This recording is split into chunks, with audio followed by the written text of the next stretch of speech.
Hey there guys, welcome back to another video on mace technique.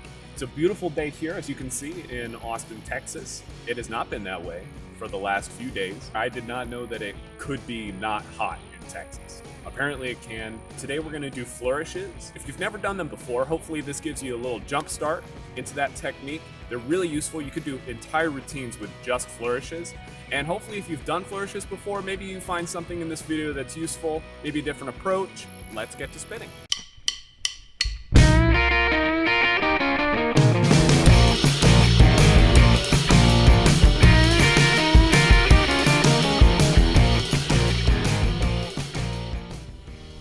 So to get started, we're going to grab the middle of the mace or right below the balance point, so there's a little bit more weight on top. So for the flourish motion, we're going to follow the dome all the way around, and this first move, you're going to bring it down and over, and here you can see that my arm is at a 45-degree angle, and the mace is straight up and down.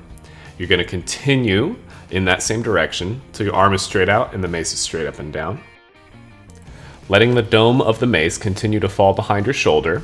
Your arm will be straight up and down as well as the mace with the dome pointing down.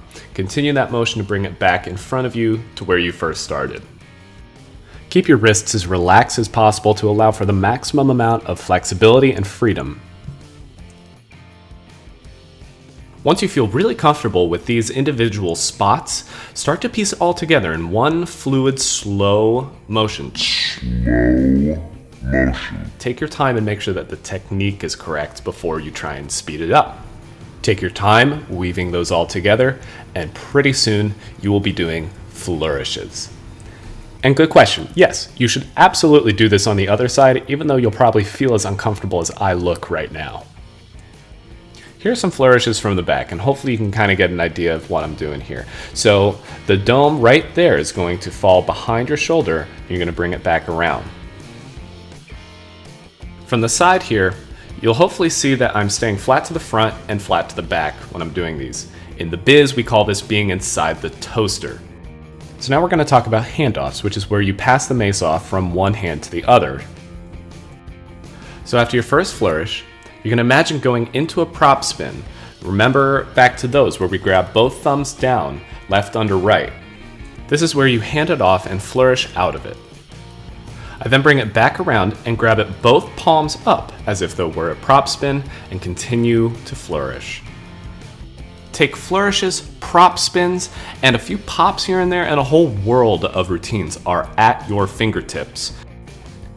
Here's a simple wrist exercise that you can do on both sides to hopefully get you a little more comfortable with the wrist motion of a flourish.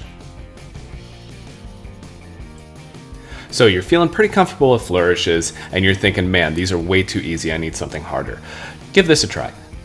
I like to add an extra rotation into some of my flourishes. So this is going to be another wrist rotation right at the bottom of your flourish, and the dome is going to come around and behind you one more time. Thank you guys for watching this video. I hope you liked it. I hope it was somewhat informative, and hopefully you now have an extra tool in your arsenal of putting routines together. Be fearless, don't be afraid, try these things out, do them slowly, all right? Don't be afraid to hit yourself with the mace, because it's gonna happen. It's like cooking, you're gonna burn food every once in a while, but you're gonna try again, and it's gonna be awesome.